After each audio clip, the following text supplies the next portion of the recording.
Hey guys, in this month's Historical Fiction 101, I'm going to be sharing with you some book recommendations for The Gilded Age.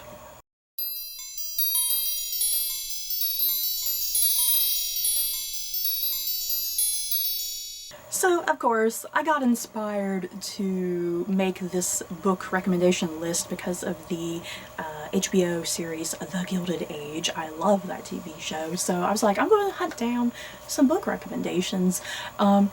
Because I don't think I've particularly really read too many books from the Gilded Age. You know, when I kind of sit and think about it, maybe I haven't, I just didn't realize it.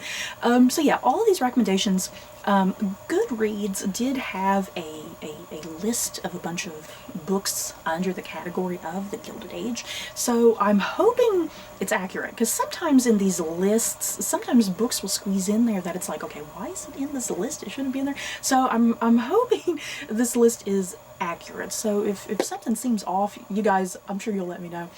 So yeah, what exactly is the Gilded Age? What is that time period exactly? I shall read off to you from Wikipedia, of all places. I know Wikipedia is not to be trusted, you guys, but I do feel like this is accurate to some extent. So yeah, the definition of the Gilded Age, this really is primarily United States history, and the Gilded Age was an era extending roughly from 1870 to 1900. So it's almost like the US's equivalent to some degree of like the Victorian era, if you will. You know, except the Victorian era went from what, the 1830s, somewhere around there, to 1901 with the death of Queen Victoria. So the Gilded Age is sort of our equivalent of the Victorian era. So yeah, it was a time of rapid economic growth, especially in the northern and western United States. There was like the growth of American wages, like kind of a big huge leap with skilled workers, and the rise of industrialization and whatnot. Yeah, an influx of millions of European immigrants. And yeah, the big industrial growth of the railroads during this time period. And as especially seen in the TV show, this is definitely a big, huge time period in regards to like old money versus new money. And I love that whole thing.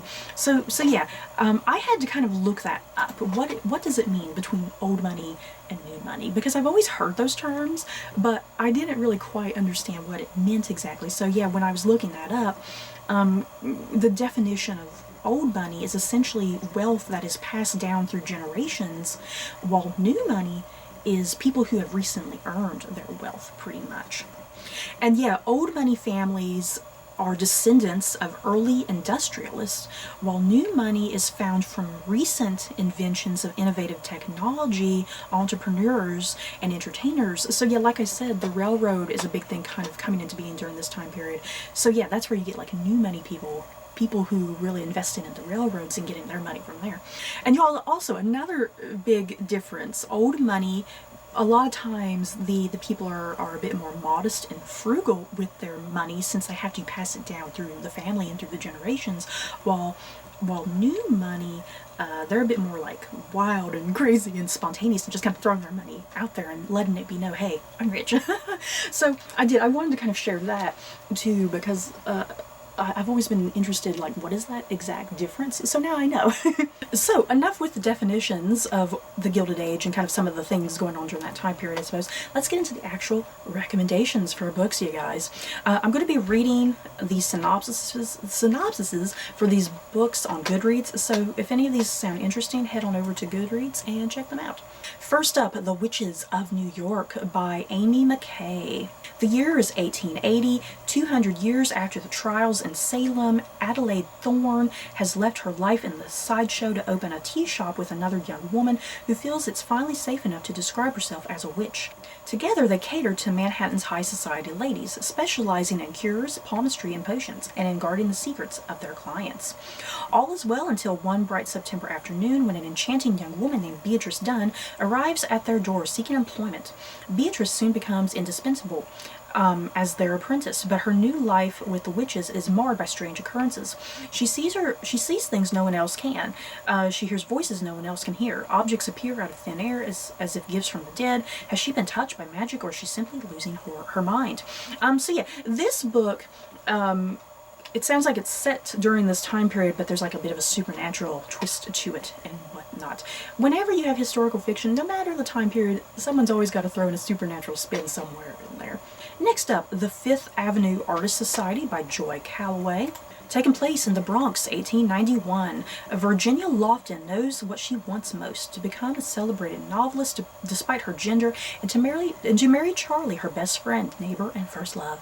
Yet when Charlie proposes to another woman, Jenny is devastated. Shutting out her family, she holds up and obsessively rewrites how their story would have gone.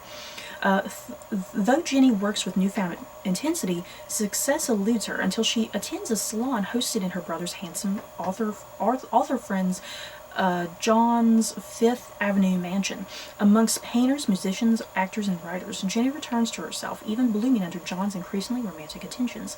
Just as she has begun to forget Charlie, however, he throws himself back into her path, and Jenny finds herself torn between a lifetime's worth of complicated feelings and a budding relationship with a man who seems almost too good to be true.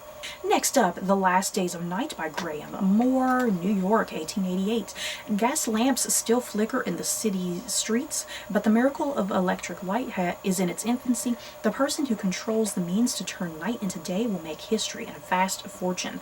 A young, untested lawyer named Paul Cravath, fresh out of Columbia Law School, takes a case that seems impossible to win. Paul's client, George Westinghouse, has been sued by Thomas Edison over $1 billion question: who invented the light bulb and holds the rights to power the country?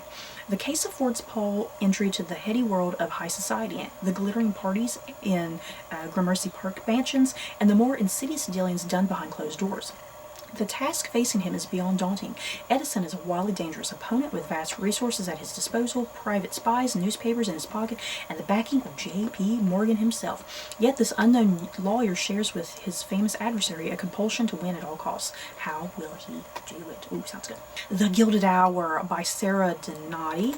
I do own this book, but I have yet to get to it, you guys. It's just lying around on my shelves. The year is 1883, and in New York City, it's a time of dizzying splendor, crushing poverty, and tremendous change. With the gravity-defying Brooklyn Bridge nearly complete, and New York in the grips of anti-vice crusader Anthony Comstock, Anna Savard and her cousin Sophie, both graduates of the Women's Medical School, treat the city's most vulnerable, even if doing so may put everything they've strived for in jeopardy. Anna's work has placed her in the path of 4 children who have lost everything, just as she herself once had. Faced with their helplessness, Anna must make an unexpected choice between holding on to the pain of her past and letting love into her life. For Sophie, an obstetrician and the orphan daughter of free people of color, helping a desperate young mother forces her to grapple with the oath she took as a doctor, and thrusts her and Anna into the orbit of Anthony Comstock, a dangerous man who considers himself the enemy of everything indecent and of anyone who dares to defy him. Next up, A Well-Behaved Woman, a novel of the Vanderbilts by Teresa Ann Fowler. In 1883, the New York Times prints a lengthy rave of Alva Vanderbilt's Fifth Avenue costume ball, a coup for the former Alva Smith, who not long before was destitute, her family's good name useless on its own. Married into the newly rich but socially scorned Vanderbilt clan, a union contrived by Alva's best friend and now Duchess of Manchester saved the Smiths and elevated the Vanderbilts. From outside, Alva seems to have it all and want more. She does have a knack for getting all she tries for. The costume ball, no mere amusement, wrests acceptance from Caroline Astor. Denied a box at the Academy of Music, Alva finds the Met. No obstacle puts her off for long. But how much of ambition arises from insecurity, from despair, from refusal to play insipid games by absurd rules? There are, however, consequences to breaking those rules. One must tread carefully. Ooh. And then yet it says, Alva will build mansions, push boundaries, test friendships, and marry her daughter to England's most eligible duke or die trying. Ooh, sounds good. Next up, The Alienist by Caleb Carr. I have watched the Alienist TV show, you guys. I freaking loved it. The year is 1896. The city is New York. Newspaper reporter John Moore is summoned by his friend Dr. Laszlo Kreisler, a psychologist or alienist, to view the horribly mutilated body of an adolescent boy abandoned on the unfinished Williamsburg Bridge. From there, the two embark on a revolutionary effort in criminology, creating a psychological profile of the perpetrator based on the details of his crimes. Their dangerous quest takes them into the tortured past and twisted mind of a murderer who will kill again before their hunt is over. Seriously, I loved the TV show The Alienist. I can't wait to get to the books. I do have the first one in my possession. The Widow of Rose House by Diana Biller. It's 1875, and Alva Webster has perfected her stiff upper lip after 3 years of being pilloried in the presses of 2 continents over fleeing her abusive husband. Now his sudden death allows her to return to New York to make a fresh start, restoring her dilapidated Hyde Park mansion, and hopefully her reputation at the same time. However, fresh starts aren't as easy as they seem, as Alva discovers when stories of a haunting at her home begin to reach her. But Alva doesn't believe in ghosts, so when the eccentric and brilliant Professor Samuel Moore appears and informs her that he can get to the bottom of the mystery that surrounds her home, she turns him down flat. She doesn't need any more complications in her life, especially not a handsome, convention-flouting, scandal-raising one like Sam. Unfortunately, though Alva is loath to admit it, Sam, a pioneer in electric lighting and a member of the nationally adored Moore family of scientists, is the only one who can help. Together they delve into the tragic secrets wreathing Alva's new home, while Sam attempts to unlock Alva's history and her heart. Ooh, that sounds good. The Social Graces by Renee Rosen. In the glittering world of Manhattan's upper crust, where wives turn a blind eye to husbands' infidelities and women have few rights and even less independence, society is everything. The more celebrated the hostess, the more powerful the woman, and none is more powerful than Caroline Astor, the Mrs. Astor. But times are changing. Alva Vanderbilt, just popping up all over the place, has recently married into one of America's richest families. But what good is money when society refuses to acknowledge you? Alva, who knows what it is to have nothing, will do whatever it takes to have everything. And yet says here that spans about 3 decades. Ooh. The American Heiress by Daisy Goodwin. Be careful what you wish for. Traveling abroad with her mother at the turn of the 20th century to seek a titled husband, beautiful, vivacious Cora Cash, whose family mansion in Newport dwarfs the Vanderbilts, suddenly finds herself Duchess of Warham, married to Ivo, the most eligible bachelor in England. Nothing is quite as it seems, however. Ivo is withdrawn and secretive, and the English social scene is full of traps and betrayals.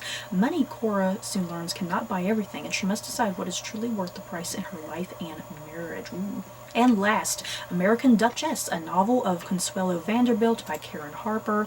On a cold November day in 1895, a carriage approaches St. Thomas Episcopal Church on New York City's Fifth Avenue. Massive crowds surge forward, awaiting their glimpse of heiress Consuelo Vanderbilt. Just 18, the beautiful bride has not only arrived late, but in tears. Yet her marriage to the aloof Duke of Marlborough proceeds. Bullied into the wedding by her indomitable mother, Alva, there goes Alva again. Consuelo loves another, but a deal was made trading some of the vast Vanderbilt fortune for a title and prestige, and Consuelo, bred to obey, realizes she must make the best of things.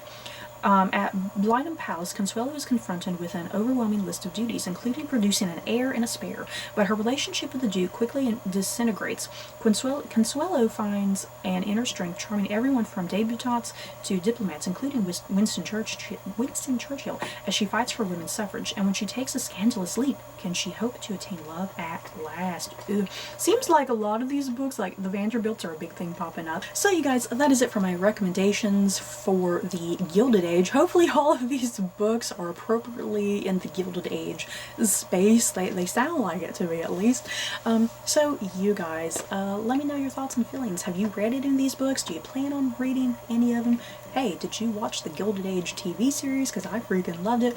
So that's it for this video. Don't forget to like, comment, and subscribe. And if you like this video, you may like these other videos. Bye, guys.